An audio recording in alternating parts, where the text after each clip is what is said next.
Here we are again, my friends. Russ and the West End Network. Hope you are all safe and well. It's Whispering Bud, and it's Tuesday, and a slightly buoyant DJ Russell B following the game yesterday. A well-deserved point. Could have got the win. And actually, listen to some of the interviews afterwards, particularly the club ones. They did seem a wave of optimism, particularly from the likes of 𝗘𝗧𝗘 and Freddie Potts, particularly, and then obviously Nuno himself. Now, obviously, afterwards, Nuno did after that, he did the press conference, post-match press conference after taking charge, and he struck a tone of being very, very calm. A sort of calm authority, and throughout again sort of emphasising simplicity, togetherness, and the importance of building relationships with the squad and with the supporters, which is something he did quite a lot with Rob's interview, talking quite candidly about, we want to bring the fans on the journey with us and things like that. On the game itself, he said the game was intense. And his side competed well against tough opposition. We did. I thought, being the first side to score against Everton at their new ground as well. To be honest, we could have won easily. Highlighted, both teams had chances, stressing the importance of defending properly, while looking to exploit attacking imbalances. He said, for him, the key takeaway was that the team showed they could compete. A basic, obviously, vital foundation moving forward, particularly into the Arsenal game, and then obviously the international break coming. He pulled out a couple of people in terms of their individual performances, as you can imagine. The quality moments like Bowen's goal, obviously. But again, repeatedly brought the focus back to the collective. And that's what I quite liked. He kept on saying it's not about, it's not about the individual. It's about how we do things together. And also sort of, gave himself a little pat on the back, saying the subs did well coming on. And he goes, now the process is very much learning more about the players to unlock good opportunities, good options rather, and good solutions, which I thought was pretty interesting. Asked about, he was careful to avoid promising any sort of sweeping changes in terms of what he's going to bring in. He spoke of being progressive. He spoke in the club interview about being pragmatic at times, finding the right solutions at the right time, step by step, and focusing on sort of mutual knowledge between him and the squad. His immediate priority is to look at the players and try to improve them. And now he's got a few sessions now before we play Arsenal. It was a quick turnaround, he said, but you've got the obviously rest and recovery days, and then it's about full steam ahead for the Arse on Saturday. Took time to compliment the supporters, as he said. He said a notable moment came when he addressed his decision to lead the players over to the fans after the final whistle. He praised the fans' commitment in travelling on a Monday night and made it clear that strengthening the bond between the team and the supporters is central to his plans.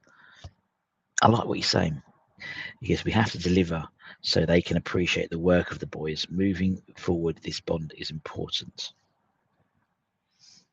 He talks a good game, and there's no language barrier, where potentially under Lopetegui there was a language barrier. He speaks very good English, and I think that translates to us understanding it and getting on board with what he's trying to do. There were a few questions about team selections.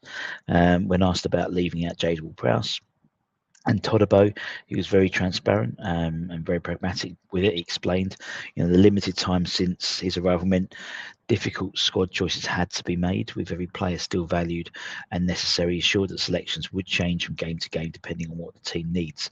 So it wasn't a closed shop for JWP and 𝗘𝗧𝗘, but very much needs must. He had a quick turnaround, so there was a couple of things he wanted to do. Clearly, we knew he was going to likely bring in Magassa for James Ward-Prowse because of a desire to bring in Magassa when he was at Nottingham Forest, and a desire not to play James Ward-Prowse at Nottingham Forest when he was on loan. So you could see things happening. Overall, he comes across, he's an experienced manager, isn't he? So he comes across measured, very grounded press conference. Resisted making any big sort of sweeping statements, any grand gestures, grand declarations, and instead sort of setting a tone for hard work and humility. continually there was his recurring things were simplicity, competition, unity, and gradual progress day by day. That was coming through his first interview with Rob when he arrived.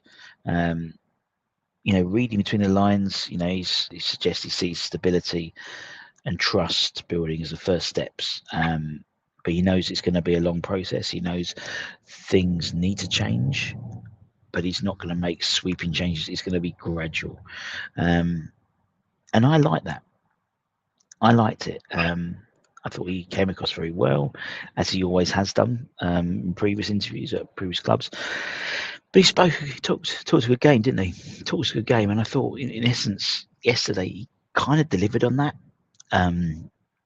We saw a side which had a bit more confidence about them, something which I think we've been bereft of since, well, for all this season, really. And it's a platform. It's a start. Is it the finished article? Not at all. There's a lot of work to be done, particularly defensively. You would have liked to see Mav being closer to Keane, so he'd be less likely to have almost a free header at the goal. And to be honest, some of the striking opportunities didn't quite connect. There was opportunities to win the game. Both sides, really, there was opportunities to win the game. It was quite, in that respect, quite an open game.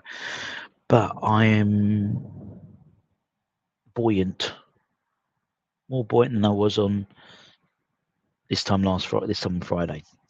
In all honesty, because it's given the fan base a boost. I thought the away fans were stupendous, as always, but particularly travelling up on a Monday night. It's never it's always quite a long journey anyway. But what did you think? Let me know what you think about it. I think we'll see a rejuvenated 𝗘𝗧𝗘, who is, in all honesty, was quite quiet throughout the game. But obviously, you keep him on the pitch because he produces the goods, and God did he produce the goods. I thought Somerville was exceptional. I thought Diouf was exceptional. Diouf was my man of the match, I thought. Just for the engine. I mean, if you look at the goal, when when Somerville picks up the ball, he's halfway in the opposition half. You just see Diouf just keeps going, and some of the balls he whips in is just, if we had a full crew, maybe about 3 or 4 years younger, I think he would have probably put a couple of those balls in all honesty. I thought 𝗘𝗧𝗘 grew into the game, started a bit shaky, and I think it was Mandy and a few others in the live chat were like, but he grew into the game, definitely. And it was a decent sort of start for him. Nice to see bringing on Freddie Potts. And obviously when Freddie came on, we were losing. And he offered definitely something. There was no drop-off in quality in that midfield position when he came on from before 𝗘𝗧𝗘. Thought Fernandez looked busy. I like Fernandez. He's always looking for the ball. He's always moving. He doesn't stay still. He's very long at all. He's like a little jumping bean. Paqueta frustrated me last night. Gave the ball away too often. I think he was trying too much. I thought some of it was good. I thought defence needed work. We know. For Cole Peters did an half decent job against Jack. The only time Jack got any joy really was when he creeped inside, and obviously then KWP was almost following Mykolenko instead, and then Jack gets like a pocket of space. They didn't really exploit that enough. I don't think we really exploited, really Somerville against Jake O'Brien in terms of a foot race, which we could have done a lot more. Somerville looked a bit pensive going off, so hopefully. He was hobbling a little bit, but hopefully it was just one of those. I'll get off because I'm not being subbed because I'm not playing well. Because he was playing very well. I've just got a bit of a problem. But hopefully that's not too much of an issue for Saturday. It'd be interesting to see what happens on Saturday with the team selection. In terms of the likes of Jean-Claire, I mean, Mav had an okay game, but was at fault for the goal, and a couple of times he stumbled on the ball. I thought 𝗘𝗠𝗕 had a very good game.